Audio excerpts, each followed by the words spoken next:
For 10 long years, Danny knelt on cold floors, polishing the shoes of a man who never loved him. But one day, the past would come crashing through the door, and a father he thought lost forever would fight to bring him home. Before we dive into this, hit the subscribe button and tell us from where in the world you're watching from. Every morning for 10 long years, a boy knelt on cold floors, polishing the shoes of a man who never loved him. The floor was always the same, hard, splintered, and bitterly cold, even in summer. Dawn had not yet touched the windows when Danny began his routine. Crouched low with a rag in his hand, his small body bent in submission. The polish burned his already bruised fingers, seeping into cuts that never healed. His palms were blistered, his knuckles cracked, but he worked in silence.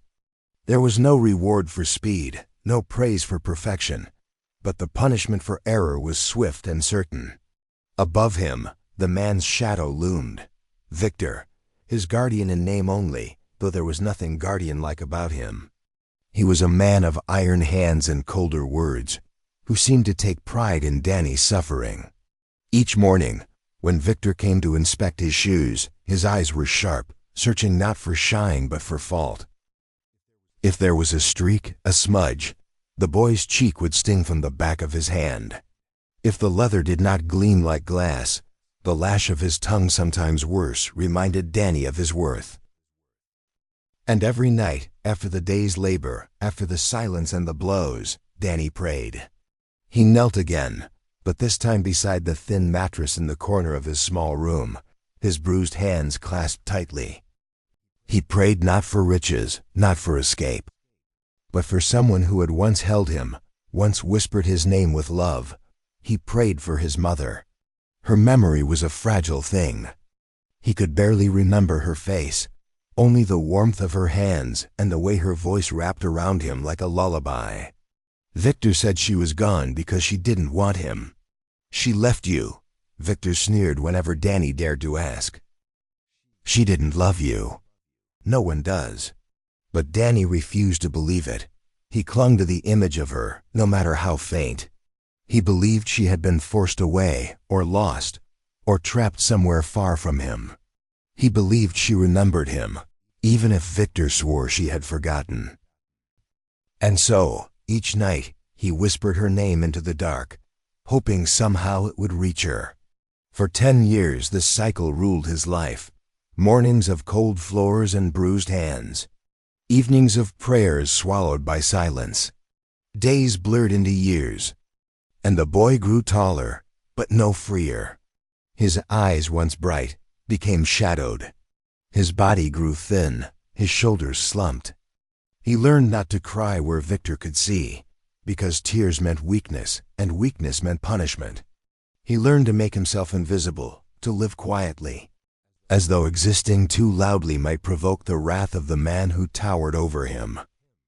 But the house itself seemed to whisper secrets. On nights when Victor drank, Danny heard him pacing the halls, muttering under his breath. Sometimes he caught words, fragments, names. There was a tension in Victor's voice, the weight of something unsaid, something buried. Danny never asked questions. Questions brought pain. Still, a flicker of suspicion grew inside him. Perhaps Victor wasn't telling the truth. Perhaps the story of his mother was more than abandonment. And then came the night that changed everything. Danny prayed harder than usual, his hands clasped so tightly that his nails cut half-moons into his skin.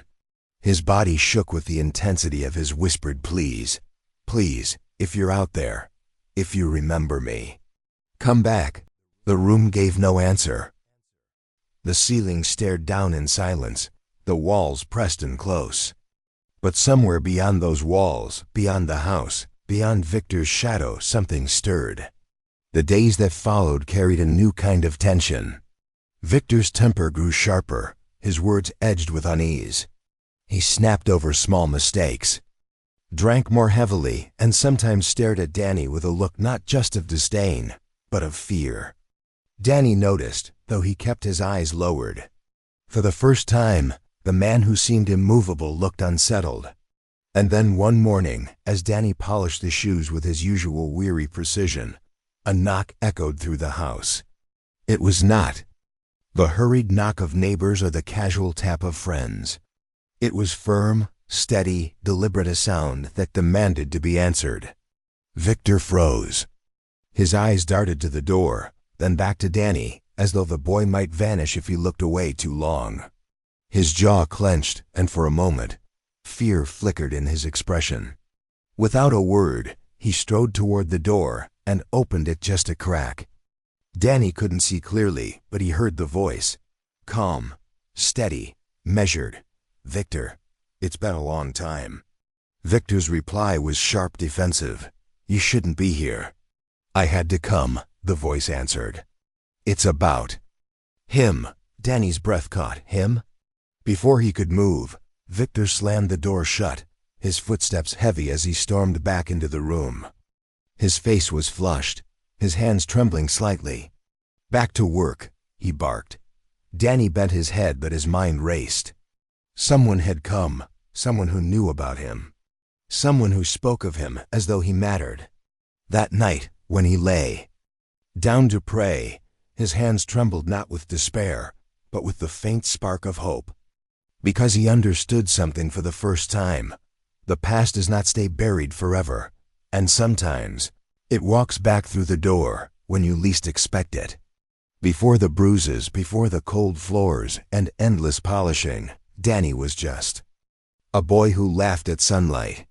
In the earliest memories he carried, life was gentle, stitched together by the small joys of childhood. His world was a garden behind a modest house, where daisies leaned lazily in the breeze and sparrows hopped across the grass.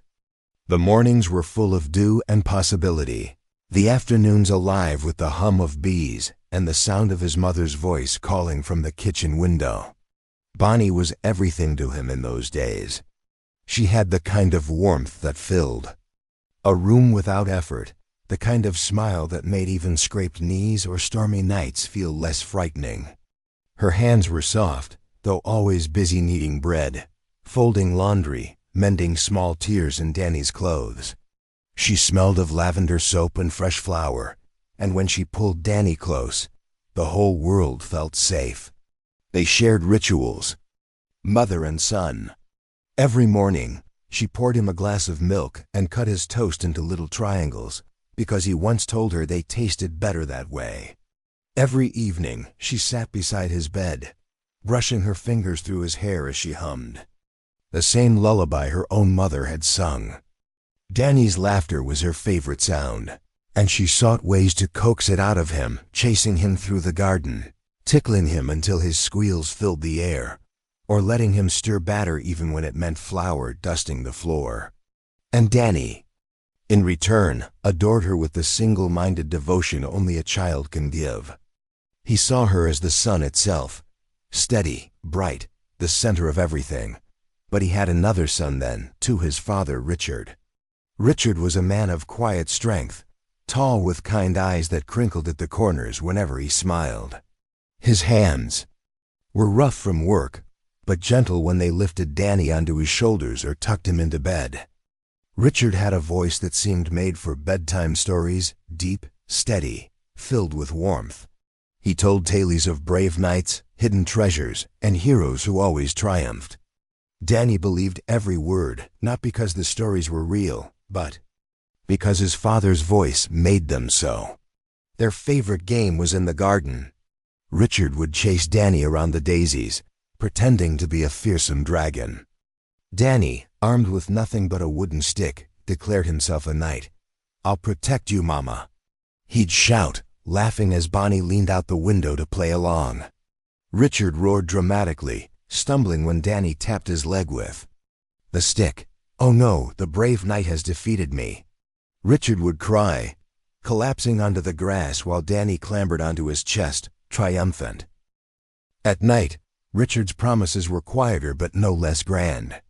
He would sit on the edge of Danny's bed, brushing the hair from his son's forehead, and whisper, "I'll always be here, Danny. No matter what, I'll protect you." For a boy who knew nothing yet of absence, those words were gospel. He believed his father's presence was as unshakable as the stars. Life in those early years was not rich in wealth, but it was abundant in love. Meals were simple but shared, laughter was frequent, and the small house rang with the sound of family. Even the silences were comfortable. Bonnie humming as she mended clothes, Richard reading by the fire, Danny sprawled on the floor with his toys. It was an ordinary happiness, but for Danny, it was everything. Yet, even in those golden days, shadows stretched at the edges. Danny was too young to notice at first, the way Richard sometimes grew quiet after visitors left, the way Bonnie's smile faltered when certain names were mentioned. He didn't understand the whispered conversations behind closed doors, the arguments muffled but sharp. He only knew that sometimes, after those conversations, his mother's eyes looked tired, and his father's shoulders seemed heavier. One name lingered more than others: Victor. To Danny, Victor was just a man who came by from time to time, his smile too polished, his presence too heavy. He brought gifts, expensive toys Danny didn't care for, fine wines that Richard never drank. When Victor visited, the house felt colder, as though laughter retreated into corners. Danny didn't like him, though he couldn't explain why. Something about Victor's gaze unsettled him. It wasn't the way family or friends looked at you, it was the way someone measured a possession. Bonnie, too, seemed uneasy during those visits, though she hid it behind polite smiles. Richard grew tense, his tone clipped whenever Victor spoke. But Danny, being small, was ushered away, told to play in the garden while the adults talked. He would press his ear against the wall sometimes, catching fragments. Not interested. Stay out of it. You don't know what's best. It was only later, looking back, that Danny realized Victor had always been circling them, like a wolf at the edges of a fire. For a time, though, those shadows remained at bay. The boys still laughed at sunlight, still chased sparrows through the garden, still believed his father's promises. He did not yet know how fragile those promises were. He did not yet know that the man who carried him on his shoulders, who tucked him in at night, who swore he would always protect him, would soon vanish. And when he did, the man who stepped into the space he left behind would not see his son at all. In the beginning, the tension came quietly, like hairline fractures in glass. Subtle, almost invisible, but once you looked closely, impossible to ignore. Danny still ran in the garden with his wooden sword, still laughed when Richard roared like a dragon, but sometimes those games ended too quickly. Sometimes Richard seemed distracted, his eyes drifting toward the horizon even as Danny tugged on his sleeve. He still told stories at bedtime, but his voice no longer carried the same ease. The pauses grew longer, the sighs more frequent. Bonnie noticed first. Danny would hear her voice at night, low and urgent, carrying through the thin walls of their small house. Richard's voice would answer, sharp but tired. Danny never understood the words, only the tone. The tension wrapped around the air like a rope pulled too tight. And always, somewhere in those late-night talks, Victor's name surfaced. Victor, the family friend. Victor, with his polished shoes and sharper smile. He came more often. Now, sometimes without warning, as if the door had always belonged to him. He would linger too long at the table, praising Bonnie's cooking in tones that made Richard's jaw tighten. He would slap Richard on the back with a laugh that didn't reach his eyes, offering advice, offering help, as though their lives were his to arrange. Danny didn't like Victor's laugh. It was the sound of someone who knew something you didn't, someone who thought they were already winning. One evening, after Victor left, Danny peeked from the hallway and saw his parents standing in the kitchen. Bonnie's arms were crossed, her face pale. Richard leaned against the counter, rubbing his forehead. "We don't need him, Richard," sighed, his voice rough. Bonnie's reply was softer, but trembling. "He's persistent, Richard. He won't just disappear. Then I'll make him." But Victor didn't disappear. His visits continued, his presence growing like ivy wrapping itself around their lives, creeping in through cracks they couldn't seal. For Danny, life still carried small joys, his mother's lullabies, his father's stories, but even a child can sense when laughter becomes forced. One night, the argument erupted louder than before. Danny lay in bed, clutching his blanket, his small chest rising and falling with nervous breaths. His father's voice thundered through the walls. "I won't let him near this family." And then silence. A silence heavier than shouting, the kind that pressed on Danny's ears and made him squeeze his eyes shut. He whispered to himself, "Tomorrow will be better. Tomorrow we'll play nights again." But tomorrow never came the same way. Richard began leaving the house more often. At first it was errands, work, long meetings. Then it was days at a time. He returned weary, his clothes rumpled, his eyes carrying shadows Danny didn't understand. Bonnie tried to hide her worry. She still tucked Danny into bed, still smiled when he asked about his father, but her hands trembled when she smoothed his hair. "Your father loves you," she whispered, as though trying to convince herself as much as him. "He always will." And Danny believed her. He had to. His father had promised. Then, one morning, Richard was gone. There was no warning, no goodbye. Danny woke to the silence of the house, expecting to smell his father's coffee, expecting to hear his deep voice humming in the kitchen. Instead, Bonnie sat at the table alone, her eyes red, her hands clutching a folded note. Danny ran to her, his voice high with panic. "Where's Daddy?" Bonnie swallowed hard, forcing a smile that trembled at the corners. "He had to go away for a while, sweetheart." "Why?" Her eyes glistened. "Because sometimes, people have to make choices we don't understand." Danny didn't understand. Not then. All he knew was that the man who had sworn to protect him, the man who promised always, was suddenly not there.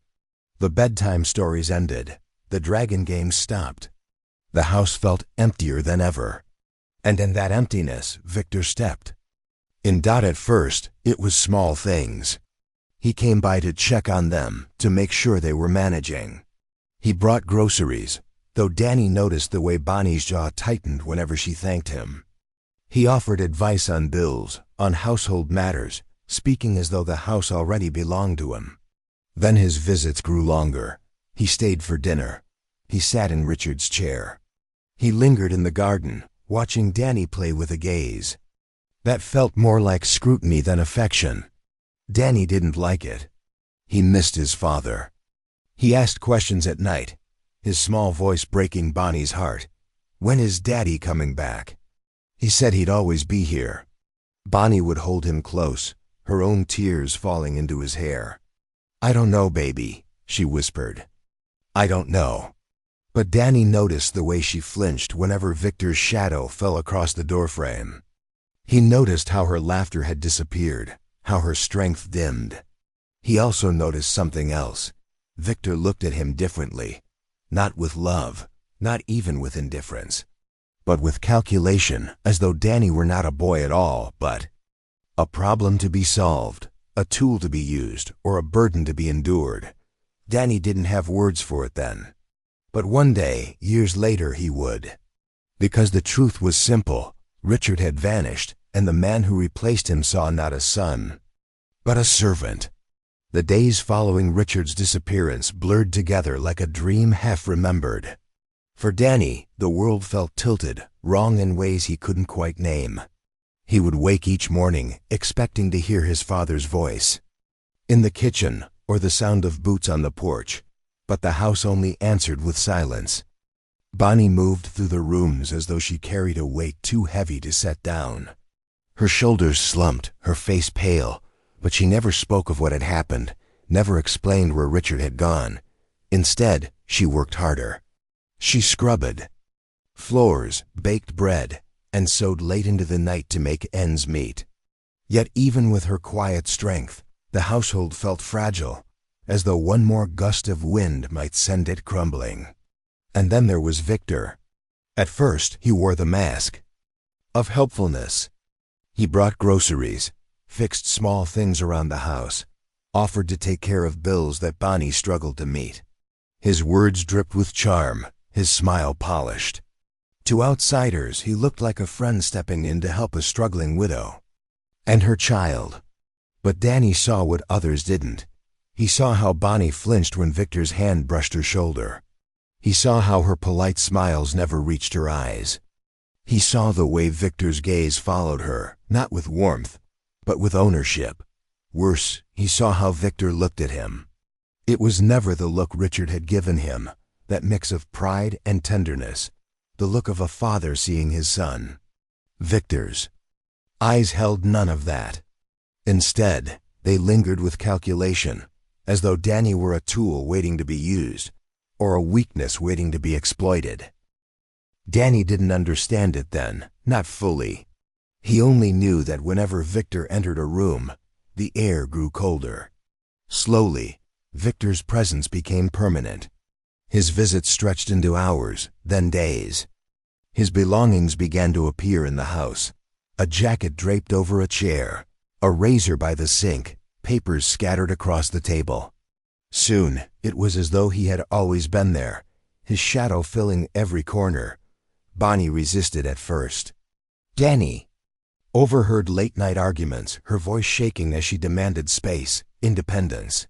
But Victor's replies were firm, heavy with the confidence of someone who knew he had the upper hand.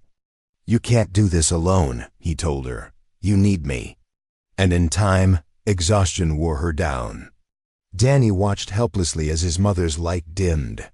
She still tucked him into bed, still whispered that she loved him, but her voice carried a weariness that frightened him. She no longer hummed while she worked. She no longer laughed when Danny pretended to be a knight slaying dragons. It was as if Victor's presence had smothered the fire inside her. For Danny, the change was sharpest in the small routines. Richard had once sat at his bedside every night, telling stories of knights and heroes. Now it was Victor who lingered at the doorway, silent and watchful, his shadow stretching across the floor. He never told stories. He never whispered promises. He only stared, as if reminding Danny that those promises were gone. It didn't take long for Victor to begin assigning tasks. Small at first, fetching water, carrying wood. Bonnie protested, saying Danny was too young, but Victor silenced her with a single look. Soon the tasks grew heavier. Danny scrubbed floors, cleaned dishes, polished Victor's shoes until his hands burned. At first, he did these things to please his mother, to keep peace in the house. But he quickly learned there was no pleasing Victor. No matter how well he worked, no matter how quickly he obeyed, it was never enough. If a streak remained on the shoes, Victor struck him. If a dish wasn't spotless, Victor's words cut deep. And so the boy learned silence. He learned to work quickly, quietly, without complaint. He learned to disappear into the background, to avoid drawing Victor's attention when he wasn't needed. Bonnie tried to shield him, tried to step in when she could, but Victor's control tightened each day. He convinced her that discipline was necessary, that the boy needed to be hardened, that this was the only way to survive in a harsh world. And though Bonnie's eyes filled with sorrow, her strength was waning.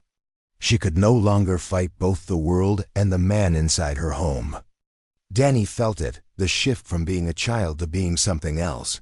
A servant, a burden, a tool. He clung to scraps of love where he could find them, his mother's tired smile, her whispered assurances that she had not forgotten him. But even those moments grew rare. Victor had claimed the house, claimed Bonnie, and now in his cold way, he began to claim Danny too. The boy never understood why his father left. Richard's promises of protection, his vows of always, dissolved like mist at dawn. All Danny knew was that one day, the man who had lifted him onto his shoulders, who had told him he was brave, was gone. And the man who replaced him, the man whose shadow now filled the house, saw not a son, only a servant. The wedding came. quietly, almost like a secret whispered into the world. There was no celebration, no laughter, no music. Just a courthouse room with papers signed, rings exchanged, and Bonnie standing pale and tired beside Victor. Danny, small and wide-eyed, sat in a hard wooden chair, swinging his legs nervously as the adults around him spoke words he didn't understand. He only knew that something final had happened. Something binding. His mother's hand trembled as she slid a ring onto Victor's finger, and though she forced a smile for her son, Danny saw the truth in her eyes. It was not joy that filled them, but resignation. Victor, on the other hand, looked triumphant. His grip on Bonnie's hand was firm, almost possessive, his posture confident as though sealing a deal rather than entering a marriage. When the clerk declared them husband and wife, Victor's lips curled into a smile that didn't reach his eyes. He turned to Danny afterward, placing a heavy hand on the boy's shoulder. "You'll thank me one day," he said. His voice was smooth, but beneath it, Danny heard the edge. This family needed a man who could take care of things, and now it has one. From that day forward, the house no longer belonged to Bonnie or Danny. It belonged to Victor. The transformation was immediate. Within days, he had locked away the finances, keeping the keys and ledgers under his control. Bonnie no longer handled the bills, no longer had access to the small savings she once stretched to feed and clothe her son. Victor's salary from his managerial job at the firm flowed through his hands alone, and he made sure Bonnie understood it. "You don't need to worry about money anymore," he told her, sitting back in Richard's old chair, as though it had always been his. "I'll take care of everything. You just focus on keeping the house in order." Bonnie nodded, her face pale. Danny, watching from the corner, didn't understand finances, but he understood tone. He saw how his mother's shoulders sagged when Victor spoke, how her voice grew smaller in his presence. The rules changed too. Meals were served when Victor wanted, not when Bonnie or Danny were hungry. Silence was expected at the table unless Victor began the conversation. Danny, once free to chatter about nights and games, quickly learned to swallow his words. His father's chair at the table remained empty for weeks after Richard's disappearance, until Victor took it, sliding into the seat as though claiming not just the place but the role. And then came the chores. It began with small demands. Danny was told to fetch Victor's coat after work, to polish the dining table until it gleamed, to carry wood for the fire even when it weighed more than his thin arms could bear. At first, Bonnie protested, saying Danny was too young, but Victor silenced her with a sharp glance. "He's a boy. He needs discipline. Better he learns early than grows up weak." The tasks grew harsher with each passing week. Danny was made to scrub floors on his hands and knees until his knuckles bled. He was told to rake the garden in the cold until his fingers went numb. And every morning, without fail, he was ordered to kneel at the foot of the stairs and polish Victor's shoes. The act became more than a chore. It was punishment, ritual, humiliation. Victor made a spectacle of it, standing above the boy as he worked, arms folded, eyes sharp. If the shine wasn't perfect, if a streak remained, the punishment came swiftly, sometimes a slap, sometimes harsher words that cut deeper than any blow. "You'll do it again," Victor would say coldly, "and you'll keep doing it until you learn to be useful." For Danny, the floor became a prison. The smell of shoe polish clung to his skin, the cold boards dug into his knees, and the weight of Victor's gaze pressed down on him like chains. Bonnie watched, fragile and afraid. Sometimes she tried to intervene, her voice trembling. "Victor, please, he's just a child." But Victor's reply was always the same. "He needs to be hardened." His father coddled him, and look where that got us. Weakness gets you nothing in this world.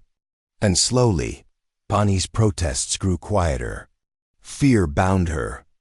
Victor had woven a web of control so tightly that she saw no way out. He controlled the money, the house, and the rules. He whispered poison in her ear, convincing her that without him, she and Danny would be destitute, alone, abandoned. And so she folded in on herself, her light dimming until she became a shadow in her own home. For Danny, the betrayal was worse than the chores. He could endure pain, but the silence of his mother, her inability to shield him, to stand between him. And Victor cut deeper than anything else. He loved her still, clung to her in rare moments of tenderness, but each day he felt the distance grow. Victor, of course, encouraged it. He wanted Danny isolated, broken. One night, as Danny scrubbed the floor by candlelight, Victor crouched. Down beside him, his voice low and cruel. "Do you know why you're here? Why you're doing this?" Danny shook his head, too afraid to answer. "Because your father didn't want you," Victor whispered. "He left you. He left your mother. He left me to clean up the mess. I'm all you've got now. You'd better remember that." Danny froze, the rag trembling in his hand. Tears burned at his eyes, but he refused to let them fall where Victor could see. He wanted to scream, to deny it, but deep down, he feared it might be true. His father had promised to stay, and yet he was gone. Victor's words became a refrain, repeated again and again until they burrowed into Danny's mind like thorns. "Your father didn't want you. He left. I'm all you've got." It was the beginning of the first turning point. The boy who once laughed in the garden, who once believed in bedtime stories and nights, was slowly being reshaped into something else. And somewhere far away, Richard lived his own life, unaware of the nightmare tightening around the family he had left behind. The house changed as the years dragged on. What had once been filled with laughter, light, and the warmth of family became suffocating, its walls echoing only with the sound of commands, footsteps, and the scrape of rags across wooden floors. Danny's days bled into each other, marked not by seasons or celebrations, but by chores. Every morning began the same. He woke before dawn, dressed quietly in worn clothes, and went to his knees before Victor's shoes. The polish stung his raw fingers, the cold floor pressed into his knees until they ached, and the silence pressed down heavier than both. Victor rarely spoke during those mornings, except to critique. Too slow, too streaky, again. Each word was a lash, each disapproving glance a reminder that Danny's existence was measured not in worth, but in obedience. As the boy grew, the tasks grew harder. Victor made him shovel snow with bare hands when gloves were denied. He made him scrub the kitchen floor until his knuckles bled, then scolded him for leaving stains of blood behind. When guests came, Victor ordered Danny to stand silently in the corner, invisible but present, his head bowed. "Stand straight," Victor would hiss under his breath. "You'll make me look weak if you slouch." The punishments for mistakes were always swift. Sometimes it was the back of Victor's hand, sharp and sudden. Sometimes it was hours locked in the small storage room with only shadows for company. But often, the worst punishment was not physical, it was the words. Victor knew how to wield them like knives. "Your father didn't want you. You're nothing without me. Ungrateful brat, you'd be starving in the street if I hadn't taken you in." At first, Danny fought the words. In the privacy of his mind, he clung to his earliest memories of Richard, his father's laugh, his stories, the way he once sighed, "I'll always be here." But memories fade when they are drowned daily by venom. Slowly the edges blurred. Slowly, doubt seeped in. Maybe Victor was right. Maybe his father had left because he didn't want him. Maybe Victor was all he had left. Bonnie saw the changes. She saw the way her son's shoulders hunched, the way his eyes lost their brightness, the way he avoided speaking unless spoken to. At night, when she tucked him into bed, she tried to soothe him, brushing his hair with trembling hands. "You're strong, Danny," she whispered. "Don't forget that." But her words were whispers against Victor's thunder. And as much as she loved her son, Bonnie herself was caught in Victor's web. The financial trap was tight. Victor controlled every penny, doling out only what he deemed necessary. When Bonnie tried to object, he reminded her of her dependence. "You can't survive without me," he told her, his voice heavy with false reason. "What would you do? Where would you go?" The emotional trap was tighter still. Victor had a way of twisting her love for Danny into guilt. When she tried to defend the boy, Victor snapped back. "You coddle him, you'll make him weak. Is that what you want? For him to end up like his father running away?" And so Bonnie grew quieter. Not because she didn't care, but because she was afraid. Afraid of provoking Victor's rage, afraid of making things worse for Danny. Her silence became a shield, though a frail one, and Danny noticed. The boy longed for his mother's voice to cut through Victor's cruelty, but too often she stood in the doorway, hands trembling, lips pressed shut. She wanted to protect him, but fear held her still. Meanwhile, Victor flourished. Outside the home, he was respected, admired. He rose quickly at the firm where he worked, earning promotions and recognition. His colleagues praised his discipline, his sharp mind, his ability to control situations. They saw only the polished shoes, the pressed suits, the confidence of a man who seemed to have everything in order. Victor basked in it. Each step higher in the firm gave him more power, more validation, and each promotion made him more untouchable. In the eyes of Bonnie and Danny, how could they argue with a man everyone else respected? How could they expose the cruelty no one else believed possible? The higher Victor climbed, the more ruthless he became at home. He held his head higher at the dinner table, spoke more sharply, demanded greater obedience. He treated Danny's backbreaking chores not as necessity, but as ritual, as though each polished shoe, each scrubbed floor, was proof of his dominance. "Do you know why you do this?" he asked Danny one evening as the boy knelt at his feet. Danny didn't answer. He had learned that silence was safer. Victor leaned closer, his voice low.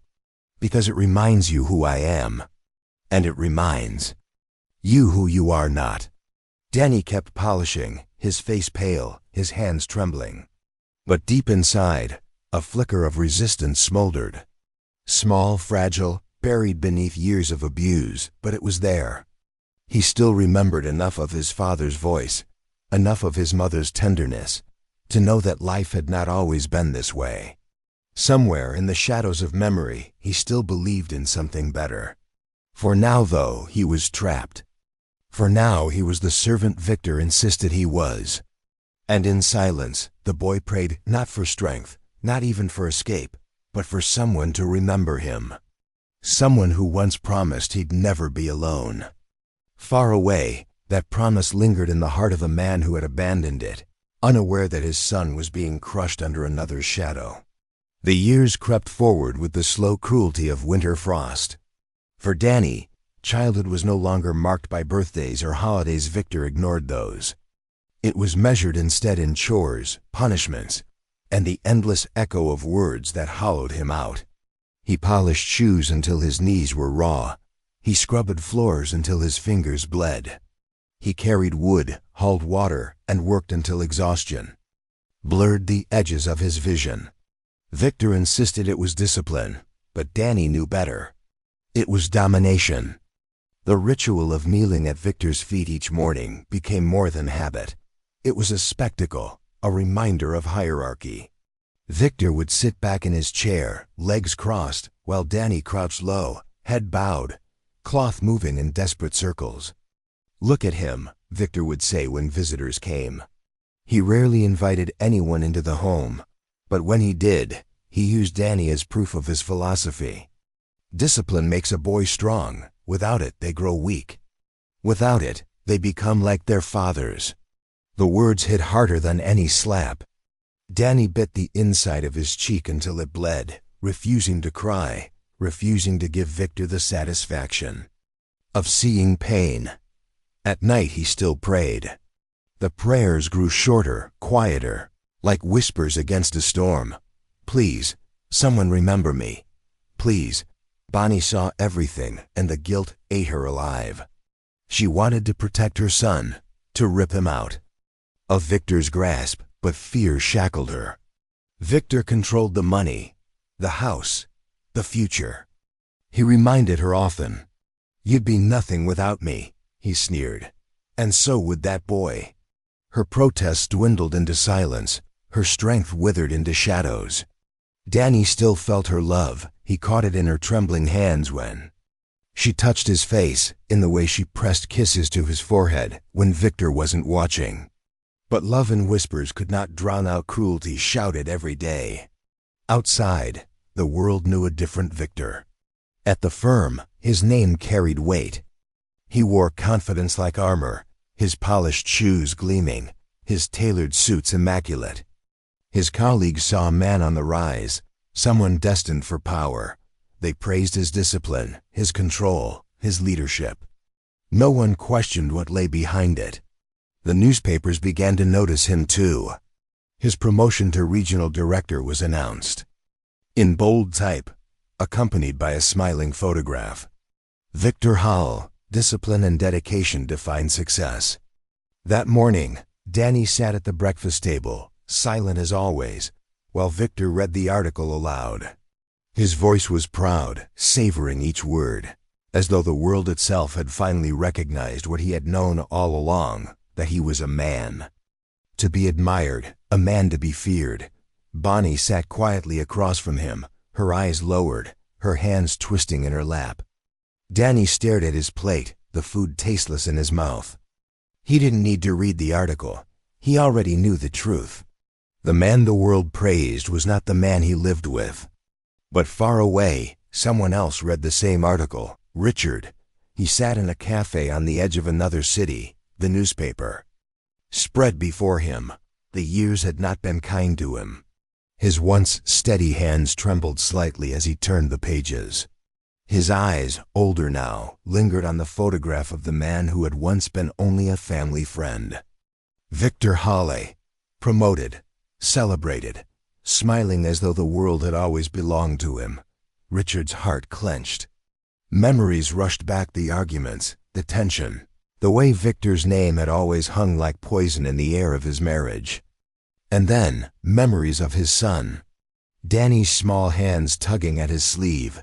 Danny's laughter in the garden. Danny's wide eyes as he begged for one more story before bed. Richard had left.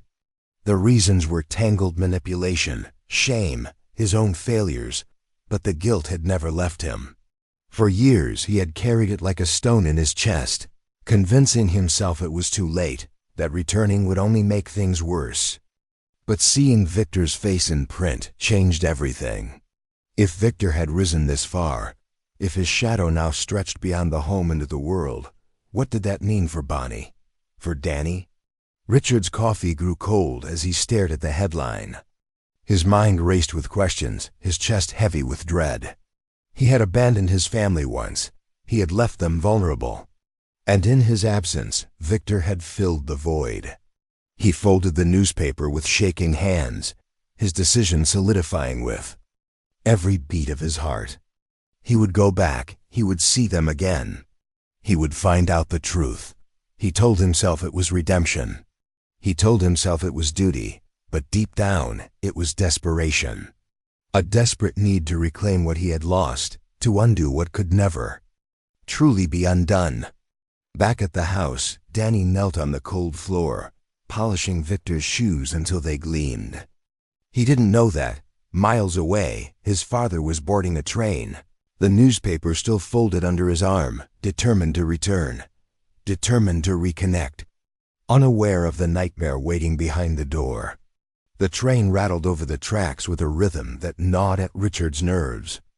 He sat rigid in his seat, the folded newspaper on his lap like a wound he couldn't stop prodding.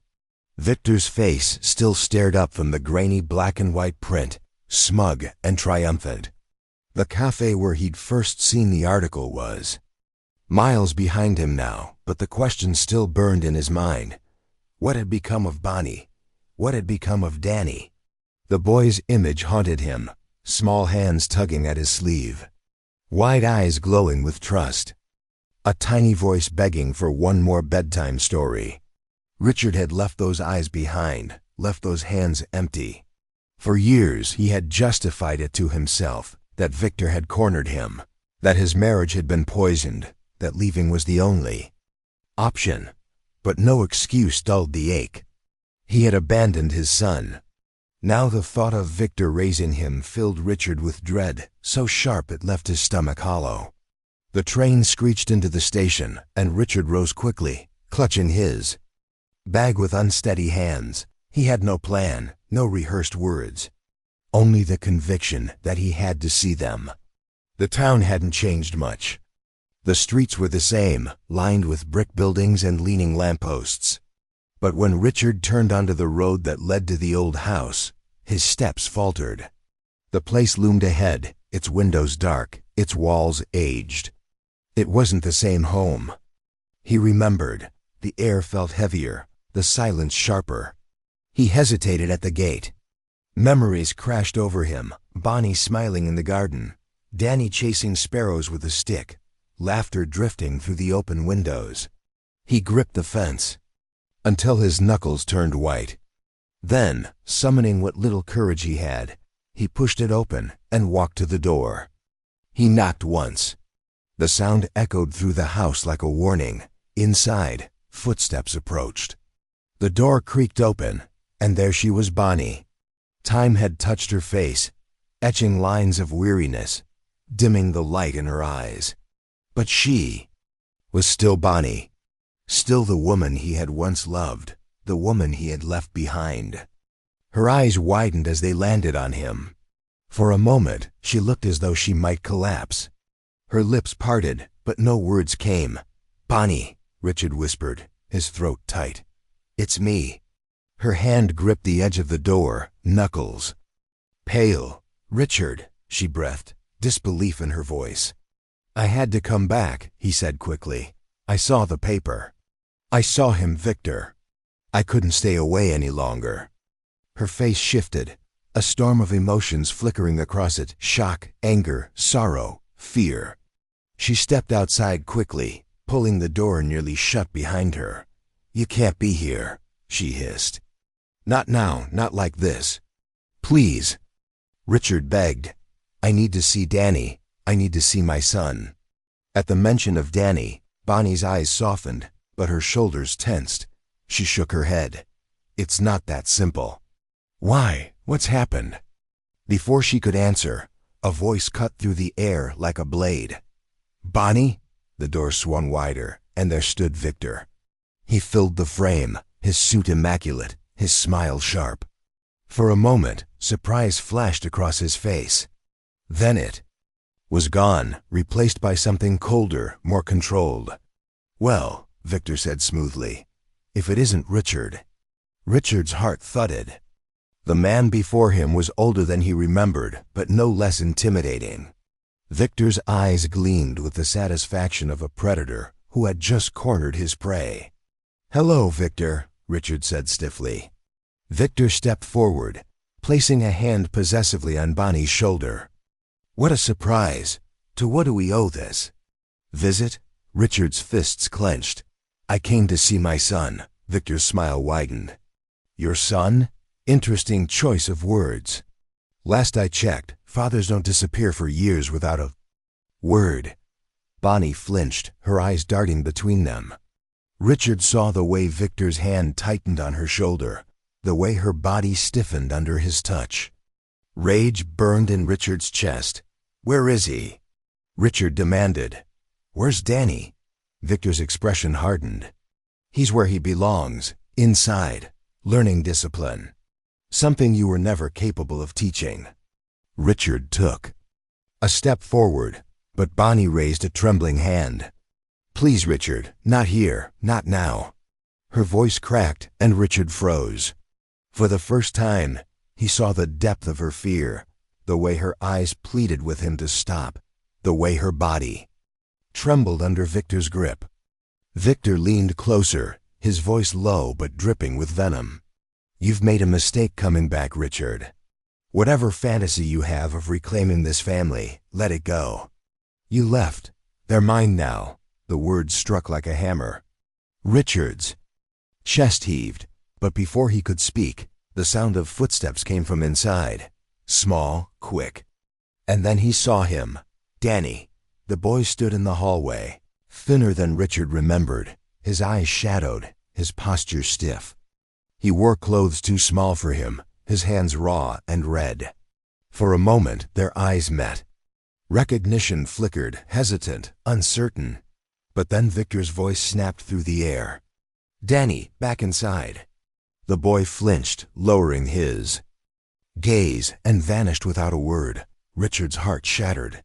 He wanted to run after him, to scoop him up, to tell him he was sorry that he had come back.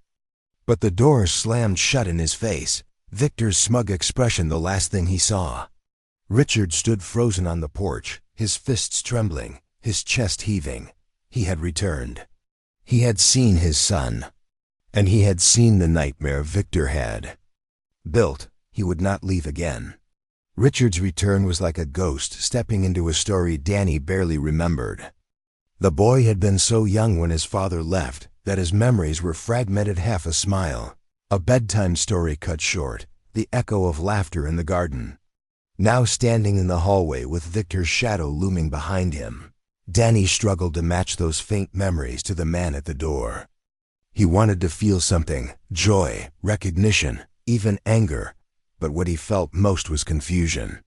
For 10 years, Victor's voice had been the only authority in his life. 10 years of hearing that his father had walked away, that he had never cared, that he had chosen to abandon them. Those lies had wrapped around Danny's heart like barbed wire, so deeply embedded that the truth felt impossible to see. And Victor wasted no time reinforcing them. Your father left you, Victor hissed that night, after Richard's sudden visit. He sat across from Danny at the table, his voice low, deliberate. He walked away and never looked back. Now he shows up because he thinks he can undo the past? Don't be fooled. Danny swallowed hard, staring at his plate. A part of him wanted to ask questions, to challenge Victor's words, but he had learned long ago that speaking out led to punishment. So he nodded silently, even as his chest ached with something he didn't understand. When Richard tried to see him again, Victor stood in the way. You've got no place here, he told him coldly. The boy doesn't need you confusing him. But Richard was determined. He lingered at the edges of Danny's life waiting. Outside the school, standing across the street from the house, trying to catch even a glimpse of his son. Sometimes Danny saw him, their eyes meeting for a fleeting moment, before Victor pulled him away. Those moments unsettled him deeply. His father's gaze was steady, filled with something Danny had never seen in Victor's. Remorse, longing, love. Yet doubt clung tightly. If he loved me, why did he leave? The conflict tore at Danny every day. His heart yearned for the man who had once carried him on his shoulders, but his mind was chained by years of Victor's venom. One afternoon, Richard saw the truth with his own eyes. He had come quietly, hoping for a chance to speak to Danny, when he froze by the window of the house. Inside, Victor sat in his chair, legs stretched out, as Danny knelt at his feet, polishing his shoes. Richard's stomach turned. The boy's shoulders were hunched, his hands trembling as they moved the rag back and forth. It wasn't a chore, it was humiliation. Richard pressed his hand to the glass, his throat burning. He wanted to burst inside, to rip Danny away from the floor, but he couldn't, not yet. Inside, Bonnie stood in the kitchen doorway, her eyes glistening. She didn't speak, didn't intervene. Richard saw her hand lift to her mouth as though to hold back a sob. His chest broke for her as much as for Danny. She was trapped, a prisoner in her own home, silenced by fear. That night, Richard sat alone in his rented room, his fists trembling. He had left once before. But now, seeing what Victor had become, what Danny had been reduced to, he vowed he would not leave again. he began to dig. At first, it was small things, asking old colleagues about Victor, checking public records, tracing his financial trails. What he uncovered only deepened his horror. Complaints from employees who claimed Victor manipulated and bullied them. Loans taken in Bonnie's name, but controlled by Victor. Neighbors who whispered about shouting from the house late at night. It was a pattern clear as day: control, abuse, lies. Richard filled notebooks with his findings, each page another stone in the case he was building. But uncovering the truth was one thing. Convincing Danny was another. The boy's heart was torn in two. Whenever he saw Richard, a flicker of longing rose inside him, but Victor's words were always there. To strangle it. He doesn't care for you. He left. I'm the one who stayed. Danny tried to bury his confusion, but it leaked out in small ways. Bonnie noticed him staring at the door longer than usual, as though waiting. She heard him ask quiet questions at night, though he stopped himself before finishing. She saw the way his hands shook after Richard's visits, the way his silence deepened.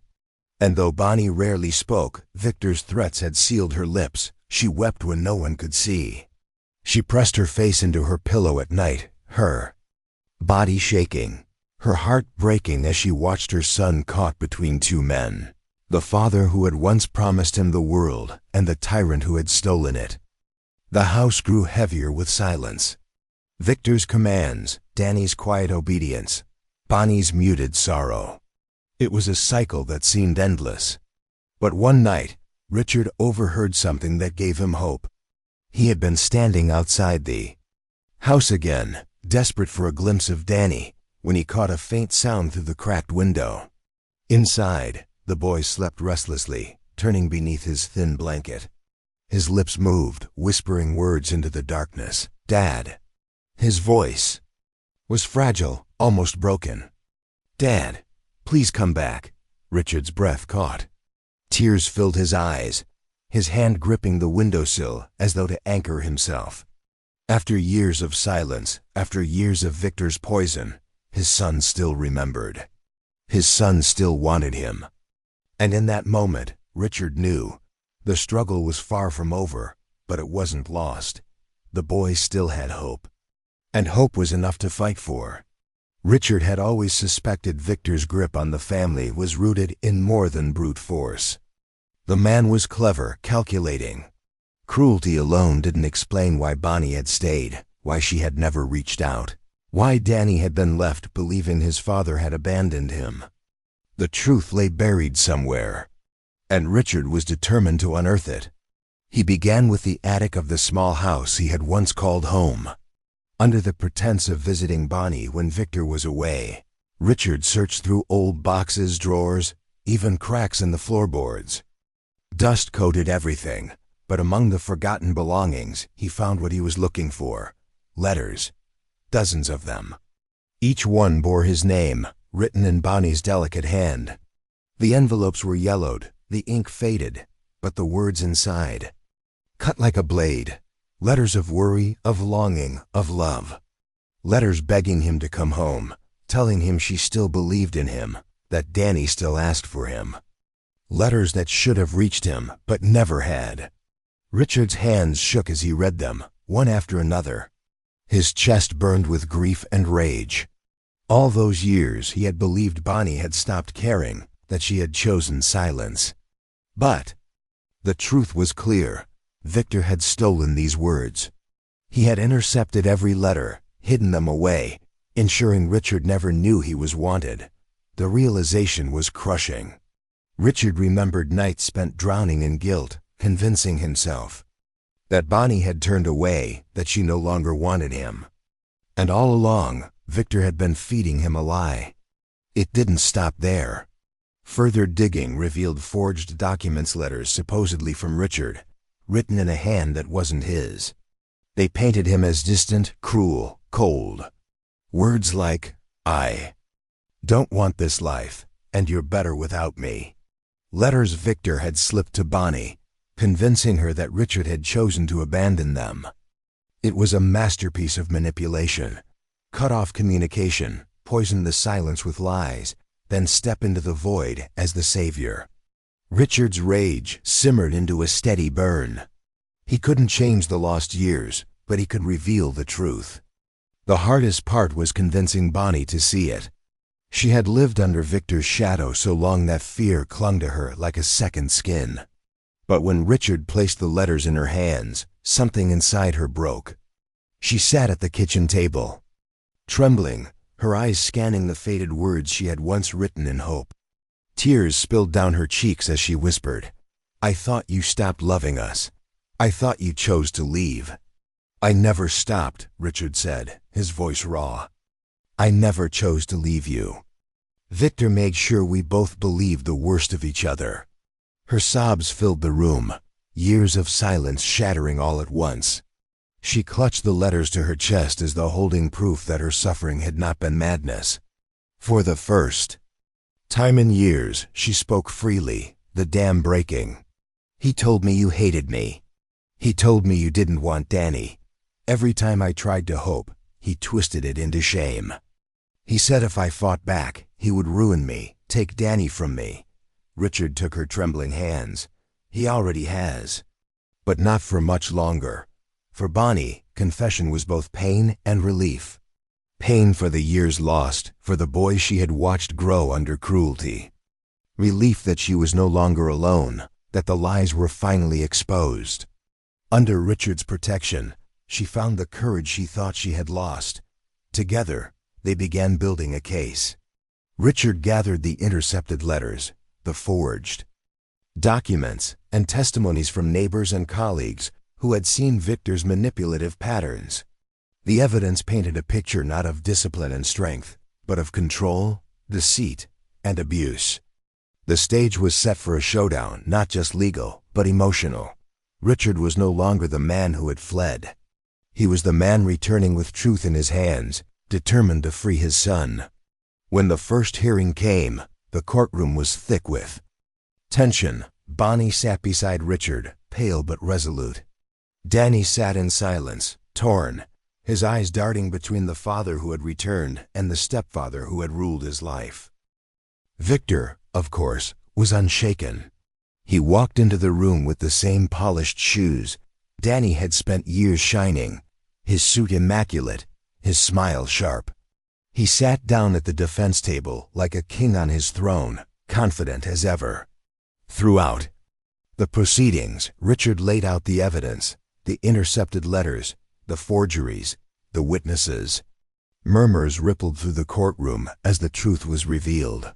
For the first time, Victor's carefully crafted mask cracked, if only for a moment. But when the judge called a recess, Victor leaned back in his chair, his eyes glinting with cold amusement. He turned to Richard, his voice low, just loud enough for him to hear. "You're too late," he whispered with a sneer. His lips curled into that familiar smile, the one Richard had always hated. "He's mine now."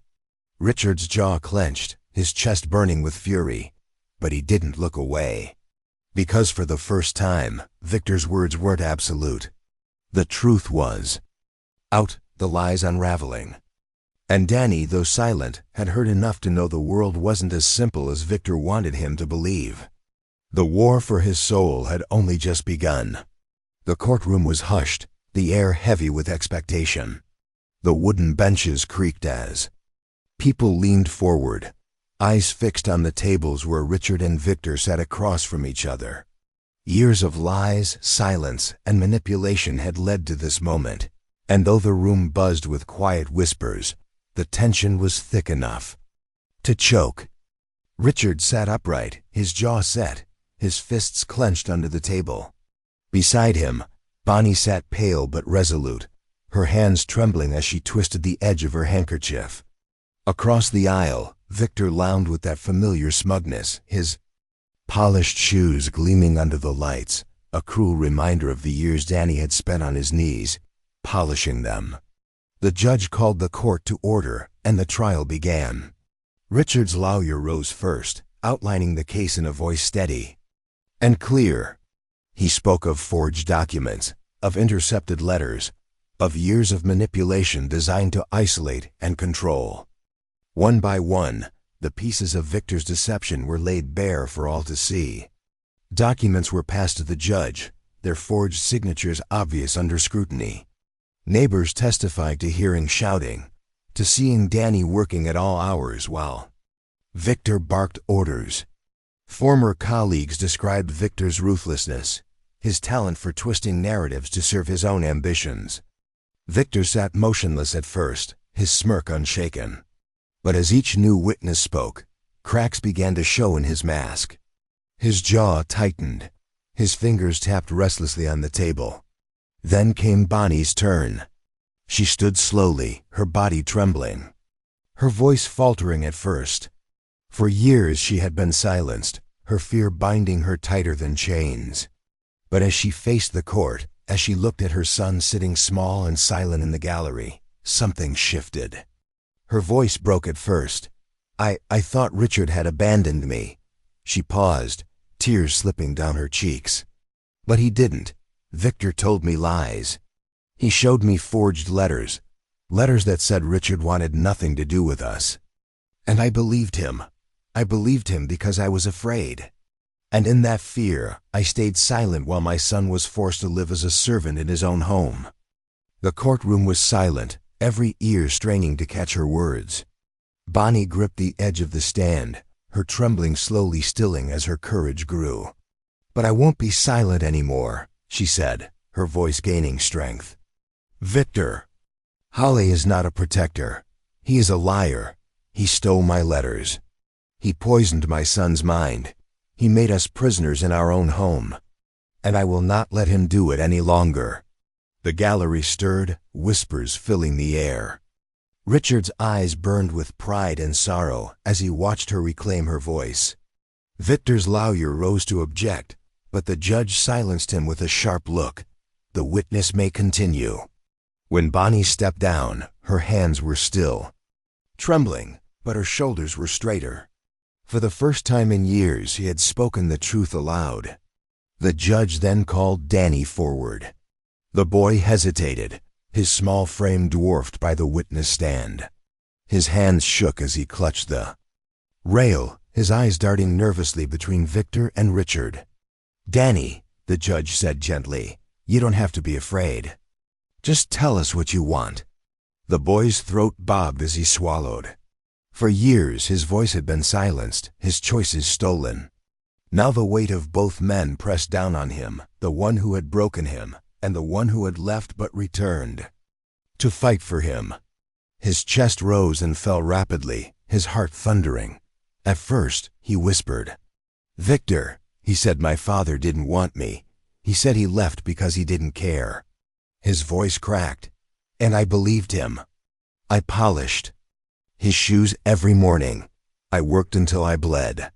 And he told me I was nothing. Victor's face flushed, his hands gripping the table. Danny's eyes shifted to Richard. For a long moment, silence hung heavy in the air. Then the boy whispered the word he had been too afraid to speak. "Dad!" The courtroom seemed to freeze. Tears welled in Richard's eyes as Danny's trembling voice grew stronger. "He's my dad. He always was." "I want to be with him," Victor erupted. He slammed his hands on the table, his voice rising in fury. "Lies! He's confused. This is manipulation." His face contorted with rage, his polished image crumbling for all to see. He pointed at Richard, his voice venomous. "You don't deserve him. He's mine." The judge's gavel cracked against the bench. "Order, Mr. Hawley, one more outburst, and you will be removed from this courtroom." But the damage was already done. The mask Victor had worn for years shattered in front of everyone. His cruelty, once hidden behind charm and discipline, now stood exposed. When the judge finally spoke, his voice was firm, decisive. "The evidence is overwhelming. Custody is granted to Richard Harris. Victor Hiley is unfit to act as guardian. This court will ensure no further influence over the child." The gavel struck, final and resounding. Victor's face twisted in fury as officers moved closer, ready to restrain him if needed. But Richard barely noticed. His eyes were on Danny, who stood trembling at the witness stand. He rose, crossing the room quickly, kneeling to pull his son into his arms. For a moment, Danny stiffened. Years of fear had trained him to brace for pain, but then he melted into the embrace, his arms clutching Richard tightly. Richard's voice broke as he whispered into his son's hair. "I never left you, son. I was searching all this time. I swear to you, I'll never leave again." Danny buried his face in his father's chest, his voice muffled but steady. "Dad, I believe you." The courtroom blurred around them, Victor's rage, Bonnie's quiet tears, the murmurs of onlookers. None of it mattered. For the first time in years, father and son were together again, bound not by lies or fear, but by truth. And that truth was stronger than any chain Victor had forged. The new house wasn't grand, it wasn't sprawling or lavish. It didn't need to be. For Richard and Danny, it was everything they had dreamed of without knowing it. It was warm, safe, quiet. Sunlight poured in through wide windows, filling the rooms with golden warmth.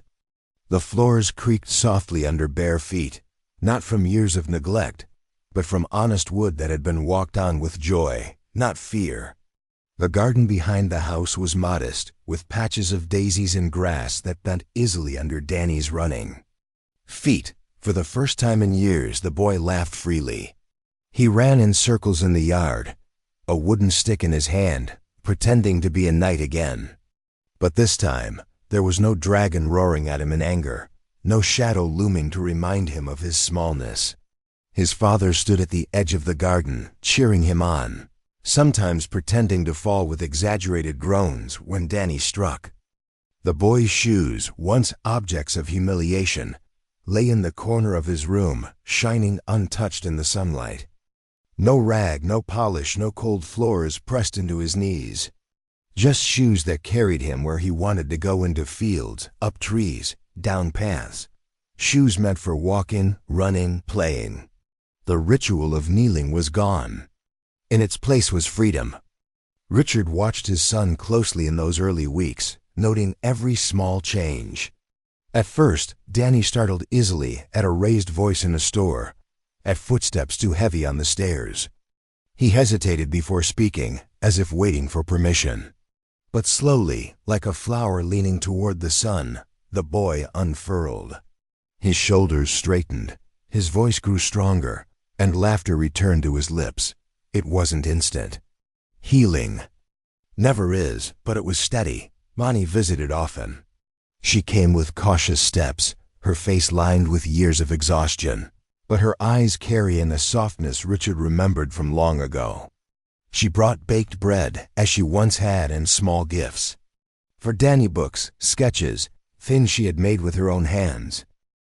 She didn't stay long at first. The memories of the old house clung to her, and stepping into a new space felt both liberating and terrifying. But each visit grew easier. Each time she saw Danny running freely, laughing without fear, her shoulders loosened. Each time she saw Richard kneel to tie his son's shoelaces with gentle hands, instead of forcing him to kneel, her heart eased. One afternoon, as they sat together in the kitchen, Bonnie whispered, "I thought I'd lost him. I thought Victor had taken him from me forever." Richard reached across the table, his hand covering hers. He tried. But Danny was stronger than he knew. And now he'll never have to live in that shadow again. Her eyes filled with tears, but this time they were tears of gratitude, not despair. Danny's own gratitude was quieter. He didn't have the words to describe what freedom felt like, not yet. But he showed it in the way he clung to Richard's hand during walks, in the way he leaned against him during bedtime stories, in the way he whispered, "Dad," like it was the most precious word in the world. At night when Richard tucked him in, Danny no longer prayed to the silence. He didn't beg for someone to come back. Instead, he whispered, "Good night, Dad," with a small smile, knowing the answer would always come. "Good night, son. I'm here." The scars of the past didn't vanish. Danny still had nights where he woke in a cold sweat, his dreams haunted by the image of polished shoes, and a voice telling him he was nothing. Sometimes he froze when a stranger spoke too sharply. Sometimes he looked at his hands and remembered the sting of rag and polish. But little by little, those memories lost their power. Because when he woke from nightmares, his father was there to hold him. When he looked at his hands, they now held toys, pencils, books, things of childhood, not servitude. And when he walked through the world, he walked proudly at his father's side, not hunched on his knees at another man's feet. The old man's voice lingered in the stories close, heavy with wisdom born of years. Some scars never leave the body, but with love, they stop hurting. A boy who once polished another man's shoes now walks proudly in his father's footsteps, and never again on his knees. The sound of Danny's laughter filled the garden again, brighter than birdsong, stronger than memory. And then, silence, not of fear, but of peace, like the closing of a heavy door, one that would never reopen.